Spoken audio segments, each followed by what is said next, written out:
जय हिंद। आप देख रहे हैं बिंद पर 24 मैं आर्यन जायसवाल सभी साथियों को दिल से स्वागत करता हूं। जैसा कि मैं इस समय फिलहाल में बिजली विभाग के कार्यालय अधीक्षण अभियंता संचार संधारण वृत्त रीवा में हूं। पिछले 31 जनवरी के दिन आपने एक वीडियो देखा था और उस वीडियो में मेंशन किया गया था आउटसोर्स बिजली कर्मचारियों के लिए किस तरह की समस्याओं से जूझ रहे हैं, ईपीएफ और एसआईसी की समस्याओं से जूझ रहे थे, जिसके लिए यहाँ पर ज्ञापन दिया गया था। लेकिन उस ज्ञापन देने के बाद भी कितना असर हुआ ये आज 14 फरवरी को देखने को मिल रहा है। काफ़ी यहाँ संख्या में कर्मचारी, आउटसोर्स कर्मचारी के जुर्म में जो कार्यरत हैं वो लोग यहाँ पर आए हुए हैं और क्यों आए हुए हैं उस चीज़ को ही आपसे अवगत करवाने का मैं प्रयास करता हूँ। यहाँ जैसा आप देख सकते कैमरा महोदय चाहूँगा चारों तरफ का दृश्य दिखाने का प्रयास करेंगे। यहाँ पर काफ़ी संख्या में, लगभग मैं बात करूँ 300 से प्लस की संख्या में यहाँ कर्मचारी उपस्थित हैं। यहाँ पर जो भी पदाधिकारी हैं, पदाधिकारियों के साथ में कर्मचारी अपने हक के लिए यहाँ पर अड़े हुए हैं और सुबह 11 बजे से अड़े हुए। मैं बताना चाहूँ कि सुबह 11 बजे से लगातार ये यहाँ का जो अनशन है आमरण अनशन के रूप में जारी है। यहाँ देख सकते हैं सुबह से बिना खाए पिए अनशन चालू है। किस तरीके की स्थितियाँ अनशन करने वाले की हो चुकी है, मैं यहाँ पर सभी साथियों से मैं बात करवाना चाहूँगा। जैसे कि यहाँ पर भैया भी यहाँ पर बैठे हुए हैं, मैं भैया से परिचय के साथ में पूछना चाहूँगा कि यहाँ पर किस उद्देश्य से और कितने बजे से ये जो अनशन का रूप जो ये बड़ा होता जा रहा है, तो यह किस तरीके से जारी होता रहे। भैया परिचय के साथ आप बताएं। जी, मेरा नाम अजय तिवारी है। हम लोग यहाँ आमरण अनशन में बैठे हैं अपने हक की लड़ाई के लिए। पीएफ, एसआई और मिस्त्री मजदूर कार्ड हम लोग का बनना था, वो कुछ नहीं बना हुआ है, और मिस्त्री प्रमाण पत्र इत्यादि के लिए यहाँ पे आमरण अनशन में बैठे हैं हम लोग। नहीं तो भैया आप ये बताइए कि जो आपने ईपीएफ की बात की, कितने महीनों से आपके ईपीएफ नहीं मिला है? पूरे 1 साल से, जब से ट्रिक कंपनी आई। तो ट्रिक कंपनी कब से आई है? अप्रैल से। तो कुल मिला के अगर जैसा पर यहाँ पर जो चारों तरफ का जो दृश्य है, लगभग 300 से ऊपर की जो संख्या है, तो कुल मिला के सभी लोग इस समस्या से ग्रसित हैं? जी बिल्कुल, सभी लोग इसी समस्या से ग्रसित हैं। अच्छा, तो देख सकते हैं साथियों किस तरीके की समस्या यहाँ पर विकराल हो रही है।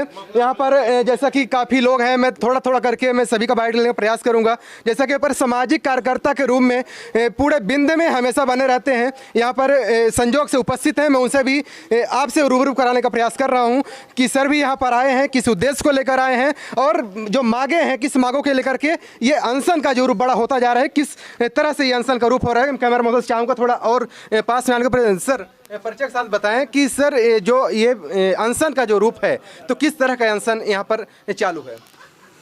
आपको धन्यवाद। मैं कुंज बिहारी तिवारी, संयोजक अगस्त क्रांति मंच। जब 9 अगस्त से आप सब देख रहे हैं कि निरंतर आज़ादी की ये दूसरी लड़ाई है। जो आज़ादी के बाद हमारे संविधान में अधिकार मिले वो 2 तरह के हो गए, एक मजबूत के लिए, पूंजीपति के लिए, और एक ऐसे गरीबों के लिए। आप देख रहे हैं कि आज का दिन एक आज़ाद हिंदुस्तान के लिए कितना बुरा दिन है। मजदूर अपनी मजदूरी के लिए अनशन कर रहा है। ये ना यहाँ के एसी की कुर्सी मांग रहे, ना ये बोल रहे हैं कि हमको परमानेंट कर दो, ये अपना पीएफ की राशि मांग रहे हैं। प्रोविडेंट फंड जो भविष्य निधि इनसे काटी गई और नहीं जमा की गई। ट्रिग का जो करता घर धरता स्वर्ण सलारिया, जो एक फ्रॉड है, पंजाबी डकैत है, जो बॉम्बे में सिक्योरिटी एजेंसी चलाता था और उस सिक्योरिटी एजेंसी के माध्यम से लगता है चोरी डकैती करता रहा होगा, 2 पैसा कमाया और बीजेपी को ज्वाइन किया। वे गुरदासपुर से बीजेपी से चुनाव लड़ता है, चुनाव हार जाता है। उसी समय उसका सेक्स स्कैंडल का कोई वीडियो जारी हुआ जिसके कारण चुनाव भी हार गया। लेकिन मध्य प्रदेश में उसकी घुसपैठ होती है और लगता है जहाँ जहाँ बीजेपी की सरकार है वहाँ हर जगह घुसपैठ है। मेरा मानना है कि जब सरकार हर चीज़ प्राइवेट कर रही है और चारों तरफ बेरोजगारी है, युवाओं के ऊपर जिम्मेवारी है, इस तरह से आउटसोर्स कर्मचारी कंपनियों में जाते हैं, काम करते हैं। ट्रिक जैसे चोर आते हैं जो ठेका लिया, 4-4 महीना आपको जानकारी है कि पेमेंट नहीं दिया। पवन तिवारी का जो यहाँ बैठे हुए हैं, इनका जब हाथ कटा, संबंधित जो बिजली विभाग है वो इनको छोड़ के भाग गया, ठेकेदार ने सुध नहीं ली। पूरे रीवा क्या पूरे बिंद के लोगों ने चंदा किया और चंदा करके इनकी जान बचाई। अभी अभी सोनू सूद जी ने इनको बुलवा के इनका हाथ लगवाया है। उसके बाद हम लोगों ने देखा कि अनिल गुप्ता की मौत हुई। काम करते समय उनकी जिंदगी चली गई, उनके परिजन, सारी चीज़ें बताना जरूरी है कि यहाँ के सफ़ेद पोश इस दलाली में शामिल है। नहीं तो कोई न कोई बोलता। अनिल गुप्ता की 4 बच्चियाँ हैं, आप सबको जानकारी है। विधवा माँ है, पागल भाई है और औरत भी विधवा है, कैसे घर चलेगा। लिखित में दिया गया था कि 8 लाख रुपए और अनिल गुप्ता की पत्नी को नौकरी दी जाएगी, नहीं दी गई। बादल आदिवासी को देखा, रोहित रमन पटेल के साथ हुई। अभी अभी आपने देखा कि संजीव चतुर्वेदी के साथ जिस दिन दुर्घटना हुई, हम लोगों ने ट्विटर के माध्यम से मदद मांगी। सोनू सूद जी ने बोला आप तत्काल भेजिए। अगस्त क्रांति के साथियों ने तत्काल पैसा एक दूसरे से इकट्ठा करके एम्बुलेंस की व्यवस्था की। लेकिन यहाँ का जो प्रशासनिक है अमला और जिम्मेवार लोग, एक कलेक्टर के पास जब सोनू सूद जी का फ़ोन आया कि हम 650 सेफ्टी किट देते हैं और संजीव की दवाई कराएंगे, तो बोल दिया गया कि इन सब के पास सुरक्षा उपकरण है, हम नहीं लेंगे।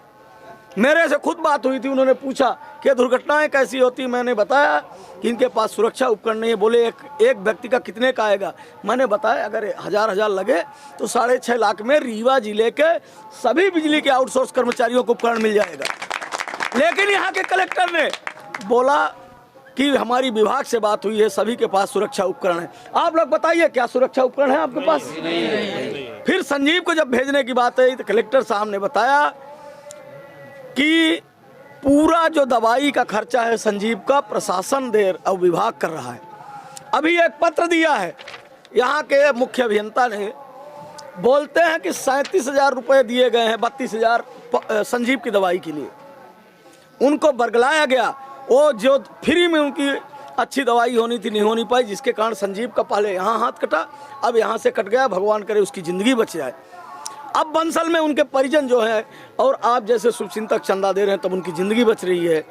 लेकिन न ये विभाग न प्रशासन, ये लड़ाई और इसकी जानकारी 31 जनवरी को दी गई थी। पूर्व में जब आमरण अनशन हुआ, यहाँ के एससी ने लिखित दिया, झूठ बोला और फर्जी चालान मतलब पेमेंट नहीं होता। चालान दीजिए, मैं अभी जनरेट कर दूं। चालान के बाद जब पेमेंट होके ECR निकले तब पेमेंट कल आती है। इतना सा कागज लाया, बोला ये देखिए सबका चालान। बहकावे में आ गए और सोच लिए कि एक बुजुर्ग आदमी जो जिसके पैर कब्र में लटके हुए हैं, रिटायरमेंट की कगार पे है, झूठ नहीं बोलेगा, लिखित दिया और बोला PF की राशि पेमेंट जमा हो जाएगा। कुछ भी नहीं हुआ। आप किस उद्देश्य से और किस विभाग से ताल्लुक रख करके यहाँ पर आमरण अनशन में आप बैठे हुए हैं? हम मुख्य अभियंता बैठे हुए हैं MPB में। इस वजह से बैठे हुए हैं कि हमारे भाइयों आउटसोर्स कर्मचारियों का EPF ESI का पैसा आ जाए, परिचय पत्र दिया जाए और तार मिस्त्री का जो पेपर लिया गया था 2018 और 19 में, उसका प्रमाण पत्र दे दिया जाए। उसके बाद नई भर्ती करके नई ट्रेनिंग करवा दिया जाए, है ना। जो लड़के हमारे 45 साल से ऊपर हो गए उनको ना निकाला जाए, उनको भी रखा जाए। जो हमारे मीटर रीडर भाई हैं उनको भी हटा दिया गया। तो जो यहाँ दलाल और चोर बैठे हुए हैं तो उनसे नहीं, डायरेक्ट जैसे अब RO पेमेंट कर रहा है उसी तरह हम लोगों का पेमेंट करके सही कारण से उसका निराकरण निकाले। देख सकते हैं जो आउटसोर्स की जो मांगे थी, लगातार मैं प्रयास कर रहा हूँ सभी साथियों से, जैसे कि यहाँ पर भी भैया बैठे हुए हैं। और इन सभी लोगों से थोड़ा सा मैं चर्चा करने का प्रयास करूँगा। भैया आप किस तौर पर यहाँ कार्यरत हैं? मैं अभी, मेरे को हटा दिया गया है 6 महीने से, और यही सब अधिकारियों के मतलब पहले अपन काम करते थे। किस जगह में काम कर रहे हैं आप? मैं इस टाइम कहीं भी नहीं कर रहा हूँ, इसलिए इससे पहले कहाँ कर रहे थे? इससे पहले अपन एकल खिड़की में किए और आपके एक नंबर बिजली विभाग में कहाँ कार्यरत थे? एकल खिड़की में, आपके शहर संभाग में। अच्छा, शहर संभाग में। तो ये हटाने का कोई रीजन तो रहा होगा?